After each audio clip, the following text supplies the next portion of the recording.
Tom that they need to be fighting for the undisputed title. It's the White House, it's special, Tom is out, let's get Pereira versus Ciryl and let's do it for the belt. Well, I think we're close on that. I just think it's the interim belt. And there was some discussion going around that Tom had been asked to vacate the title. The way the story goes is that the UFC asked Tom, vacate the title. You do it. It's a PR thing, right? I mean, it's our belt. We take it back whenever we want, but that's not what we want to do. Look, the clock is ticking for Alex Pereira in the light heavyweight division. Everyone's talking about this wild gamble, this potential jump to heavyweight. You can practically see Dana White's eyes lighting up, thinking about Poatan climbing that heavyweight ladder, chasing undisputed glory, making history. But then there's Tom Aspinall with his own master plan. He's refusing to just hand over his interim belt, and this goes way deeper than some shiny piece of hardware. We're talking about control, about legacy, about who really runs the show in the UFC. Aspinall's stance isn't just being stubborn. It's calculated warfare designed to either cement him as the undisputed king or accidentally expose Pereira's risky heavyweight gamble. Trust me, there's nothing straightforward about this chess match outside the octagon. The consequences in this brutal sport are always massive. I'll vacate if you release me. I like your idea. I hear everything you're saying. We can have a discussion about re-signing and coming back in and getting my belt, but it'll keep my options open. If you want me to do this, here's what I want. Now, first off, that doesn't seem like something Tom would say. But this is the way the story goes. And if Tom did say that, respect, because he's standing up for himself. And Tom has the right to stand up for himself, because people do have a very short-term memory on how Tom got to where Tom got. I think they forget that he tore his knee against Curtis Blades. Why would Aspinall just give up his championship so Alex Pereira can chase Dana White's supercard dreams? That's completely backwards thinking. This interim belt isn't just a placeholder. It's Aspinall's power play, his only real weapon against Dana White's scheming and the UFC's master plans. Aspinall remembers the devastating cost of that injury that sidelined him. He's done playing games. This is high-stakes poker where every move counts. And for Pereira, giving up his light heavyweight dominance means risking an established kingdom for what's basically a heavyweight lottery ticket. Nobody's making easy choices here. When the dust settles, nothing's guaranteed.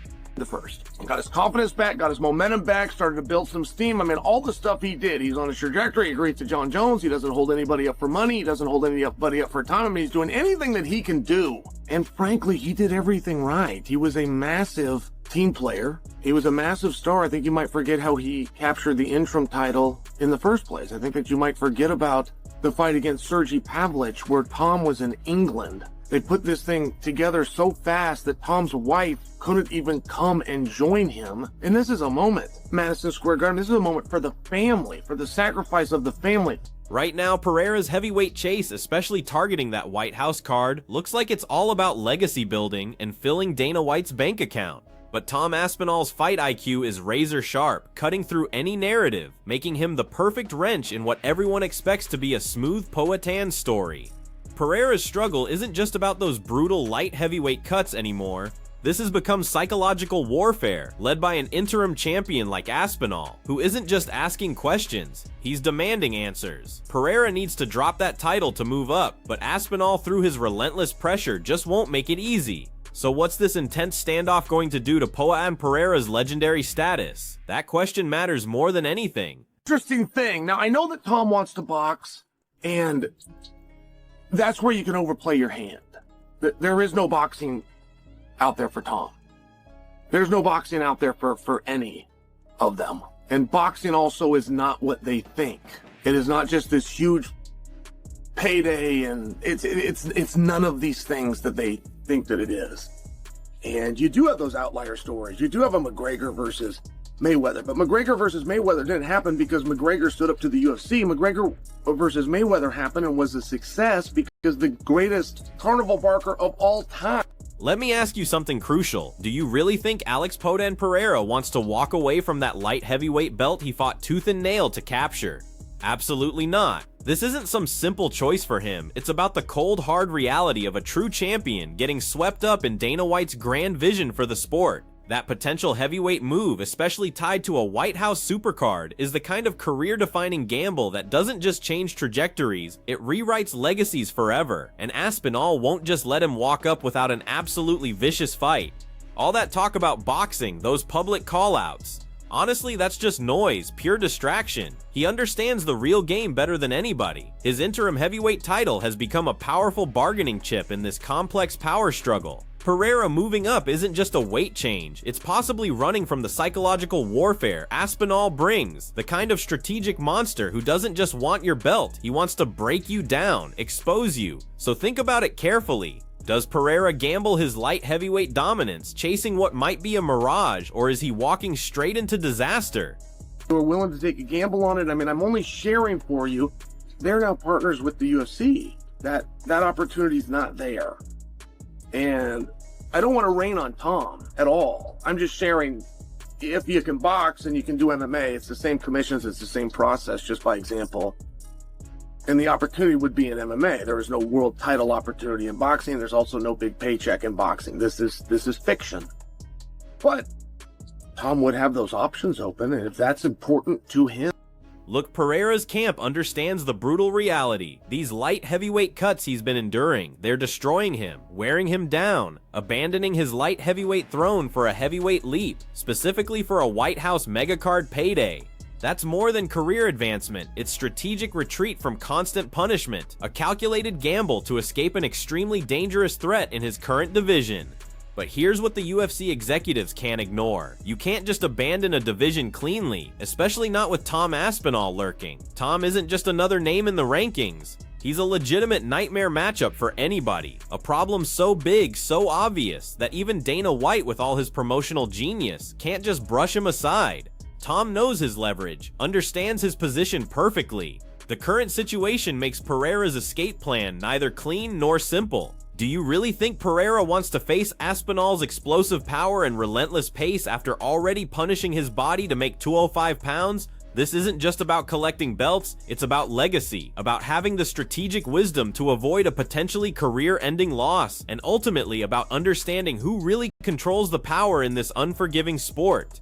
Something that it'd be a little out of line for the way that Tom would normally operate. So keep that thought and do what you would like with it. But now let's take a look at Alex Pereira, because if Pereira is going to go to if he is going to go to heavyweight, then he needs to be a heavyweight. I don't think that Pereira would disagree with me. And I don't think that Pereira would have any problem giving the 205-pound. Listen closely to all the whispers and public conversations about Alex Pereira dropping his light heavyweight title for heavyweight. That's not really a choice anymore. It's a calculated necessity. And let's be crystal clear, Tom Aspinall isn't just sitting around waiting his turn. He's applying constant psychological pressure, publicly demanding his undisputed title shot, essentially forcing Pereira's hand. This isn't primarily about weight-cutting struggles anymore, though that's definitely part of it. This represents a massive collision between Dana White's grand vision, the allure of a White House mega event, and the unstoppable pay-per-view machine. Pereira's legendary fight intelligence in this situation is telling him to sacrifice his light heavyweight legacy, the one he built with such violence, all for the possibility of a massive heavyweight payday. Now, what does that really tell you about a champion's resolve? It reveals everything about championship pressure, about the crushing weight that comes with greatness. Working with the company, he goes into business for himself, he gives the belt back. This wasn't greatly perceived, but it's John, and there's a little room here. And then he sat for 3 years. For 3 years, he stayed out trying to gain the size to be heavyweight. Very humble thing for John to do, because frankly, John could have stepped in and won that heavyweight belt with no time off, but I'm just telling the story the way that it happened. So if Pierre is to do the exact same thing, I'm the light heavyweight champ. I want to pursue the heavyweight championship. Hey, by the way, I don't need any time. Let's go. I can fight light heavyweight on this date, or I can fight heavyweight. Either way, let's go. Gangster move. Very in line with what Alex Pereira does. We're talking about Alex Pereira potentially abandoning his light heavyweight crown to climb to heavyweight. You might think, incredible, what a fearless champion. But I'm telling you that Tom Aspinall is making the shift from confident statement to painful dilemma. The pressure on Powhatan to defend his current championship isn't just enormous. Having a legitimate stylistic nightmare in his own division, you have to wonder if he's trying to avoid that specific test. Everyone knows Dana White loves the big events and massive profits. But imagine a champion abandoning his weight class just as Aspinall, a real contender, is so publicly calling him out. That creates serious political tension, a narrative problem for the UFC to handle. So is Pereira's celebrated fight intelligence actually avoiding that dangerous showdown with Aspinall? You have to ask yourself honestly, what's the real cost of chasing that second belt, that ultimate glory, when the first one, the title he currently holds, stays undefended? It's a question that cuts to the core of what championship really means. I don't think that we're looking at it quite right. I don't think it's bad if they fight for the interim championship at all. At all. I think that's great. I do think if Pereira and Ciryl fight, there's got to be a belt. It needs to be scheduled for a potential 5 round. Pereira is the champion of the world. If the champion of the world fights, a championship of the world's got to be on the line. That can be the interim. But as opposed to the idea that, hey, it's got to be Tom's belt. Nothing personal, Tom. We got to move on, and it's got to be for the Undisputed Championship. No, I don't agree with that. But I would agree that of that scenario, the one that does have to be stripped or to vacate the belt would be Pereira. And I don't think that Pereira would disagree. Let's confront the brutal, uncomfortable reality now. Alex Pereira's light heavyweight run is rapidly becoming a countdown, and those notoriously savage weight cuts are going to destroy him eventually. You can see the toll it's taking, written all over his face and body. So abandoning that title is much more than just simple surrender to Tom Aspinall's growing claim as the rightful heavyweight contender. This represents calculated strategic retreat, repositioning for a much bigger war. We're talking about full-scale heavyweight combat. Dana White through all of this isn't just seeing basic title defenses. He's smelling the sweet aroma of a legacy-defining White House spectacular. The real psychological battle happening is whether Pereira can exit the light heavyweight division without looking like he's running from a fight, especially since Aspinall's team is already suggesting exactly that. The heavyweight move's unspoken, but very real motivation isn't just about fresh challenges. It's escaping the soul-crushing reality of a weight class he barely fits while trying to cement his legend as a dual-weight champion. This is where championship pressure either destroys a fighter completely or forges them into an unbreakable legend. Care in the least. Let those guys get on with it. If it doesn't work out at heavyweight and I want to go back here, I'll come in, and whoever's champion, I'll see you. I mean, in the words of Israel Adesanya, how do you handle that beast? There's Aspinall, that relentless absolute focus driving every word, every action, the simple brutal reality of his size, demanding loudly, forcing Pereira physically toward the heavyweight division, toward that massive White House card, and dreams of total domination. But Aspinall is becoming the monster that Israel Adesanya famously warned about, and seemingly a movable force standing directly in Poatan's path. This isn't just casual career evolution. This represents a desperate high-stakes gamble for his legacy, heavily influenced, if not completely forced, by the UFC machine itself. Pereira will definitely fight giants, absolutely, but only after his own body has already fought and won half the battle just reaching the octagon, and that unfortunately makes him vulnerable. When everything's finished, you tell me, what exactly are we witnessing here? Beyond the glamour of championships and hyped storylines, we're watching the cold, relentless mathematics of ultimate dominance play out in real time.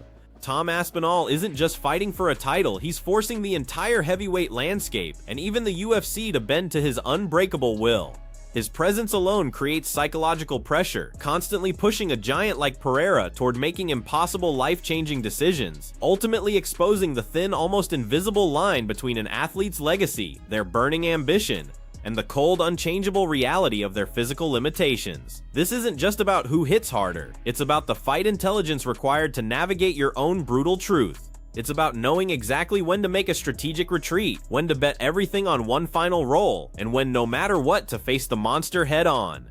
Dana White might control the outcomes, but fighters like Aspinall, they are the storm, the unstoppable force of nature that changes everything in its path, and that, friends, is the valuable lesson we learn from this unfolding drama.